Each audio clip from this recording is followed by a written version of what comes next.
કાર્બોદિત, protein, vitamin, ચરબી અને ખનિજ ક્ષાર. આ 5 ઘટકોમાંથી આજે આપણે ખોરાકનો એક ઘટક એવા આ ચરબી માટેનું પરીક્ષણ કરવાના છે. ચરબીનું પરીક્ષણ કરવા માટે શાની જરૂર પડે તો કે એક સફેદ કાગળ જોઈએ અને જુદી જુદી ખાદ્ય સામગ્રીની જરૂર પડે. ખાદ્ય સામગ્રી તરીકે આપણી પાસે છે આજે સૂકું નાળિયેર, જમરૂખ, બટાકો, રીંગણ અને મગફળી. મગફળી એટલે જ આપણે સિંગ ખાઈએ તે. આ પરીક્ષણ માટે શું કરવાનું તો કે સફેદ કાગળ ઉપર જે તે ખાદ્ય સામગ્રીને આપણે શું કરવાનું, જોરથી ઘસવાનું. બીજી એક રીતમાં એવું આવે કે કાગળની વચ્ચે એ સામગ્રીને મૂકીને એને વાટવાનું, કાગળ ફાટે નહીં.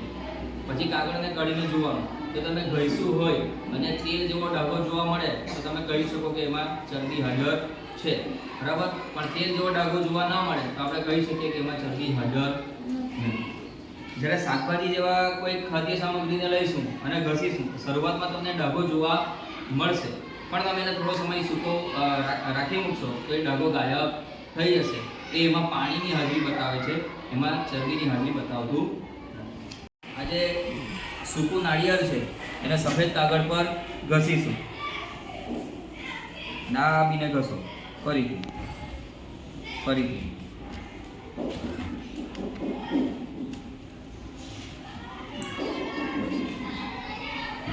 હવે આ જે કાગળ છે એને તમે સામે ધરો, તમે જોઈ શકો છો આમાં તેલનો ડાઘો જોવા મળે છે, બરાબર. એને તમે આ રીતે આરપાર જોશો ને, જો આરપાર જોઈ શકાય. જ્યારે તમે લાઇટની સામે ધરો તો ચરબીવાળો ભાગો એની આરપાર આપણને જોવા મળે. આ બતાવે છે કે આમાં કોણ રહેલું છે, ચરબી રહેલી લઈએ છીએ અને કાગળ પર એને ઘસવાનું છે.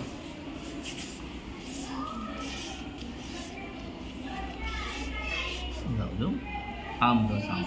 હવે બસ ધીમે ધીમે કાગળ ફાટે નહીં તેનું આપણે ધ્યાન રાખવાનું છે.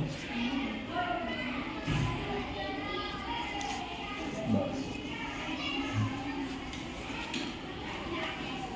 આના પર તમને ડાઘો જોવા મળે, પણ એ ડાઘાને તમે અહીંયા કાગળને આની આરપાર રાખો તો તેલની ચરબીવાળા જે જોવા મળતું આરપાર તમને જોવા મળતું નથી, બરાબર. એટલે પાણીની હાજરી છે, ચરબીની હાજરી.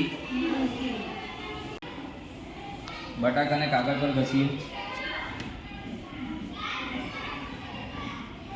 કાગળ ઊંચો કરો અને બધાને બતાવો. ડાઘો જોવા મળે છે. આની સામે રખીએ તો આરપાર જોઈ શકાય છે. તો શું કહી શકીએ આના પરથી, બટાકામાં ચરબી રહેલી. રીંગણનો એક ટુકડો લઈને ઘસો.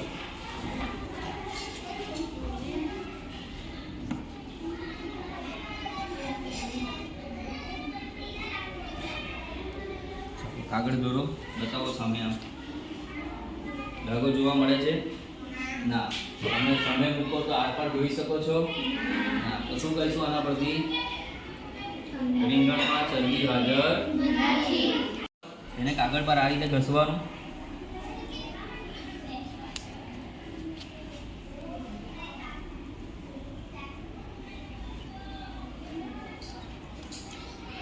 આ કાગળને આપણે સામે ધરીએ. આ ડાઘો જોવા મળે?